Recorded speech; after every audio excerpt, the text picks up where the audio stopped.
Okay, here we go. Getting ready, back in shul, getting ready for our second Shabbos. Well, we're not actually in the sanctuary still.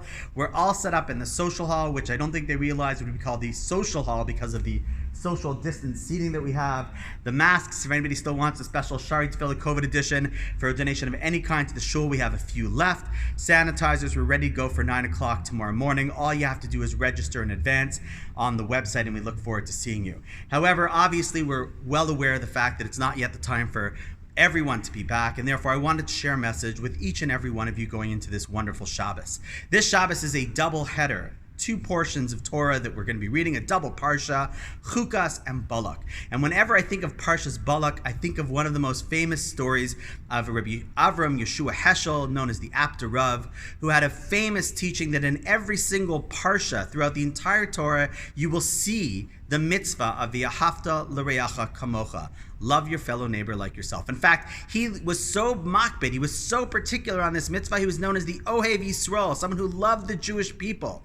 So every single parsha, he said, you can find the mitzvah of V'ahavta l'reacha kamocha. So once one of his talmidim, one of his students came up and said, Rabbi, I don't understand. In this week's parsha, Parsha's Balak, it's a non-Jewish king hiring a non-Jewish prophet to curse the Jewish people. Where do you see the mitzvah of V'ahavta l'reacha kamocha?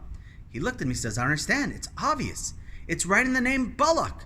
V'ahavta l'reacha kamocha. It's an acronym. V'ahavta l'reacha kamocha.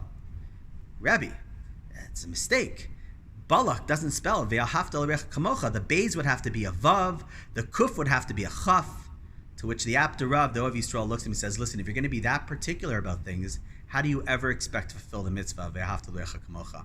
My friends, we're going into the 3-week period this Thursday with the starting of the fast of Shiva Asar B'Tammuz, the 3-week period that commemorates the destruction of the temple and all of the difficulties, challenges, and tragedies the Jewish people have faced. And our Talmud teaches us that the reason for why we got kicked out wasn't because of all the external things we were doing that was wrong. It was because of the lack of avas chinam. It was because of sinas chinam, the lack of V'ahavta l'reacha kamocha, reaching out and loving a fellow Jew like ourselves. That's not just a nice idea, it's a call to action. So I'd like to suggest not only to listen to this thought about the importance of V'ahavta l'reacha kamocha, but invite each of you to find one way going into Shiva Asar B'Tammuz in the 3 weeks to up your game a little bit in that area in one mitzvah.